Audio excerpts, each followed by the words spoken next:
frontotemporal lobar degeneration, we think of there being two groups of patients. One group of patients has a disorder of social comportment and personality. This is a very difficult kind of thing to identify. Many times it can be an exaggeration of one's natural personality, but eventually it kind of involves things that that none of us would think is acceptable behavior in our society. So, for example, walking up to strangers on the street and making inappropriate comments, not respecting our personal space, getting right into my face and making a comment like, "My, you have a Jewish-looking nose," or something like that. Other folks will make other comments that they ordinarily would never make, commenting on a stranger's body habitus, whether they may be too fat or too skinny, and saying it much too loudly.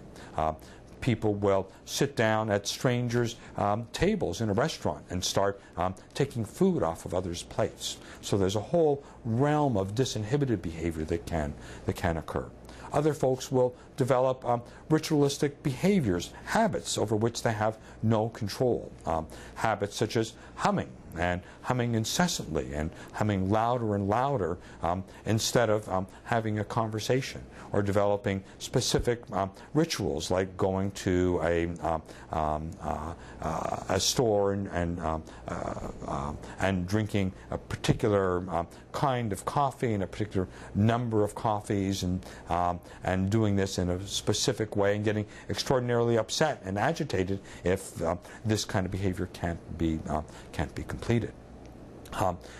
Another class of unusual behaviors in frontotemporal lobar degeneration is a kind of lack of motivation, where all of us are motivated to get up in the morning to do things, but the part of the brain that's important for motivation doesn't seem to be working well in this group of individuals, and so they even lack motivation for getting up out of a chair to go to the bathroom. They will just sit in their chair and not particularly care. So there's a profound form of apathy and a profound impairment of motivation in some individuals with FTLD. So that's half of the patients with FTLD. The other half of individuals will have a progressive form of aphasia. Aphasia is a language disorder, and I've described one of those, progressive non-fluent aphasia, that can occur in these conditions. This is a disorder of very, very effortful speech, where there's a lack of fluent speech. People work at speaking. I'm speaking at a rate of about 120 to 140 words per minute. Folks with progressive non-fluent aphasia speak at a rate of less than 1 word a second. So it's extraordinarily slow. Rather than speaking in sentences the way that I'm speaking, people will speak with individual words or short phrases and leave out all of the little grammatical words that we use to say a sentence.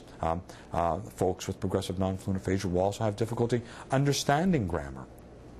There's another form of progressive aphasia that's called semantic dementia. A semantic impairment refers to knowledge of word meaning and knowledge of object meaning. And these individuals, it's as if a page in their mental dictionary has been ripped out. Knowledge of objects just becomes progressively degraded. So they do not understand things like a tuning fork or a shoehorn or scissors. And they won't not only have difficulty finding the name for these objects, but if you give the person the object, they will look at it and manipulate it and not quite know what to do with it. It's as if the knowledge of that object has disappeared.